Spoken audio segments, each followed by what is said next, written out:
We start with the director making us read some shit. Even though this is supposed to be a movie, and exactly why I didn't bother with the comic books and waited till the film came out. And the title card informs us that something called the Spear of Destiny has been missing since World War II. Well, that is until some fucker finds it in a pit over in Mexico. And believe me, that probably ain't the worst thing that's been found in the Mexican hole. Anyway, after the title card, we cut to LA, where some baldy fat chappie called Father Hennessy tells a cynical depressive nihilist what loves a ciggy that he couldn't pull it out of a young girl. And before you can say, Christ, do we need to call the cops on this creep? This John Constantine fella sets about exercising her by showing her how ugly she is in a mirror. Or some shit. And then gives himself 7 years of bad luck by throwing a trapped demon now encased in said mirror out into the alley, where the fiend is only then banished to hell because reasons. We then meet Chaz, who's played by that Even Stevens fella from back in the day, and who also grew up to be so ugly that he had to wear a paper bag when out in public, and who's moaning about being John's glorified chauffeur when he really wants to be his magical apprentice already. Elsewhere, some detective bird called Angela Dodson has a vision of her sister's suicide, what seems to have totally come true. And she just can't believe that her identical twin sis, who's supposed to be a devout Catholic, would throw herself off a giant building into a small pool. Meanwhile, the titular John Constantine fella, what loves a ciggy, is told he's dying of lung cancer, because he smokes 20 packs a day and puts more dodgy sticks in his mouth than my dopey dog at the park. Anyway, he then goes to visit some bloke called Beeman, who he gives some crappy tattoo in exchange for some snappy new gear, including a box of insects, what makes some noise that demons hate, and also a giant fuck-off flamethrower of literal dragon's breath.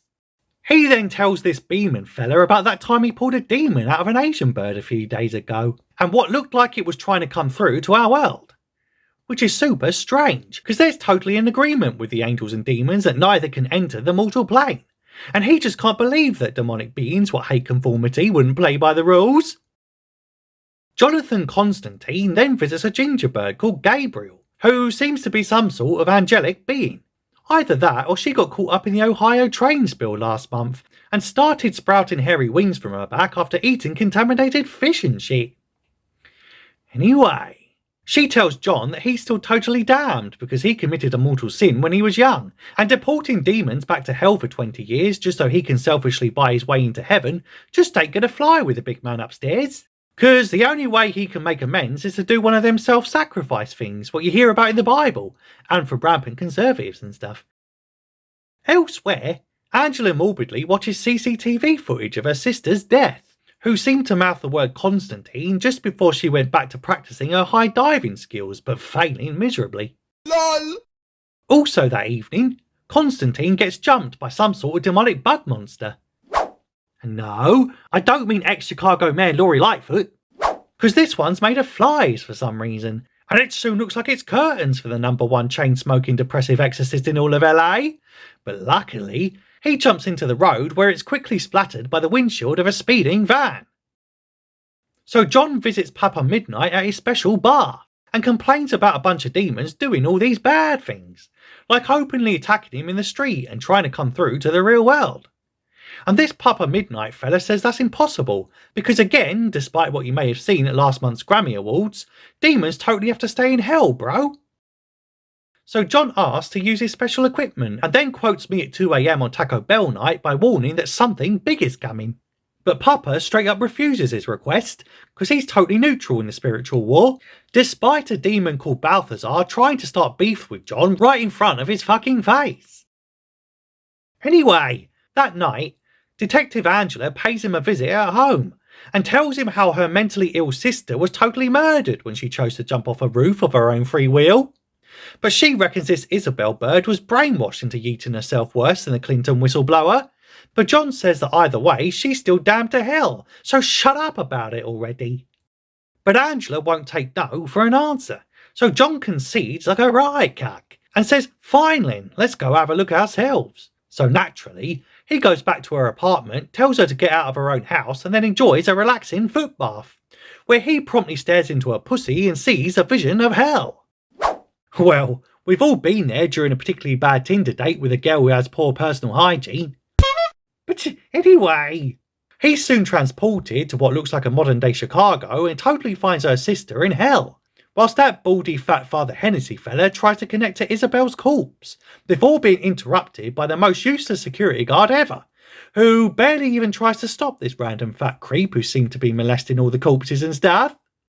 Said Father Hennessy fella then tries to down a shitload of booze to drown out the demonic voices he's just opened himself up to. But much like Hugh Hefner's ball bag in his later days, he can't squeeze any liquid out for love nor money, and he's quickly killed by that Balthazar demon because reasons.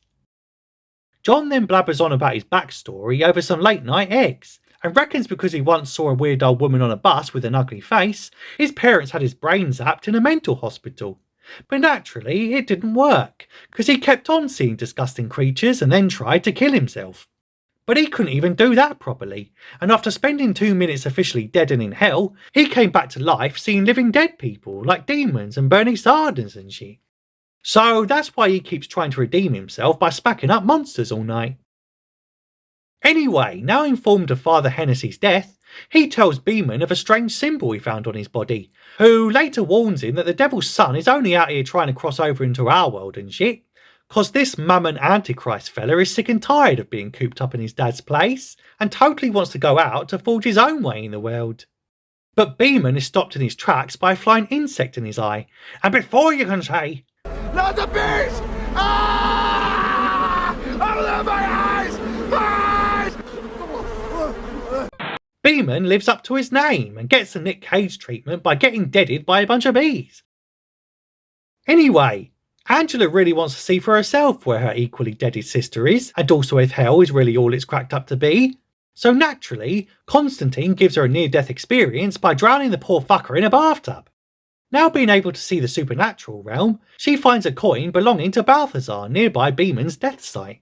So John goes and uses his new dragon breath flamethrower to burn his face off. And after smacking some more plot out of his cringy ass and revealing that Mammon needs a divine blood on the spear of destiny to manifest, a dark shadowy guy finishes him off by blowing away his ashes. Or some shit. And just as John realises that Mammon needs an energetic bond of psychic twins to cross over, hence why Isabel killed herself to stop him and why they're now going after a random police detective, that Angela bird is abducted by wind, with a more powerful sucking force than my Autoblow 5000. Anyway, so Constantine bursts into Papa's gaff and demands to use his chair.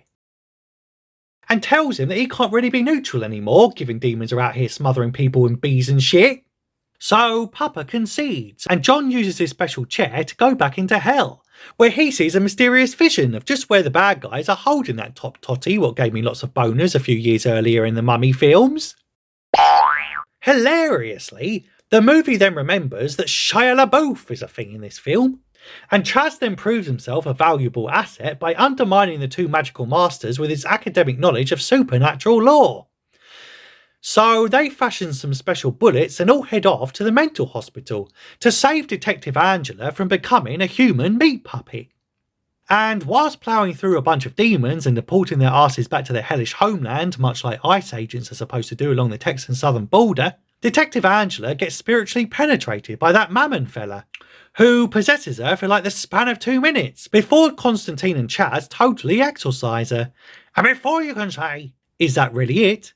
Poor Shia LaChaz gets smacked up by an unseen force, and proceeded to die despite seemingly only losing a tiny amount of blood from a sore nose. So naturally, Jonathan Constantine is super pissed, and does some sort of overly dramatic spell to reveal said unseen force, and turns out that Ginger Gabriel bird was the one behind it all, because she's super bitter about God forgiving even the most heinous of human villains, so she totally wants Mammon to destroy the world, so that everyone who remains will truly be the most pure and deserving of God's love. But before she can bring Mammon through by killing Angela, John slits his own wrist to summon the devil himself, because he's totally the only soul that Beelzebub will come up personally to retrieve. Time then stops, as a gammony white male in a cream suit does some highly enjoyable yet admittedly hammy overacting, and after smiting Gabriel and sending his own whiny son back to hell before he could even do anything remotely worthwhile, John makes a deal with this Satan guy, which is to send Isabel up to heaven in exchange for his own soul. Despite John being told multiple times during this film that he was already damned and heading to hell anyway. But for some reason, the devil chap with oily trotters promptly agrees to it, and then starts dragging Constantine off to hell, and it looks like it's truly curtains for the #1 tobacco inhaler who's single-handedly keeping Marlboro in business. But turns out his super cool self-sacrifice thing has finally earned him a spot in heaven. Naturally, the Prince of Darkness is well pissed at getting inches away from collecting his favourite prized soul, and instead removes the cancerous tar from John's lungs and totally makes him live again, if only to give him the opportunity to start sinning and doing a bunch of bad things, and proving once and for all that he totally belongs in Portland, Oregon. Hell. Now human, John smacks up the former Archangel like he's always secretly wanted to do, because she's an obnoxious twat, and also because he fucking hates gingers, before telling that Angela bird to take the Holy Spear that's been fought over for thousands of years and hide it where no one will be able to find it. I'm thinking wherever Joe Biden hides his brain, cause no fucker's been able to find that in decades. And we end with Jonathan Constantine standing on a roof, now choosing the higher path in life by chewing a piece of Nicorette gum, rather than puffing on a fuck-off fat cigarette. And that's it. That's the movie. Though my favourite part was when Jonathan Constantine said that kid did good, despite Chaz getting himself smacked up by an invisible ginger. Though turns out he becomes an angel in the post-credit scene, also because reasons. But anyway, considering that bell thing so you don't miss any future recaps. Tell me if you like this flick in the comments if you have time, and I'll see you in the next one.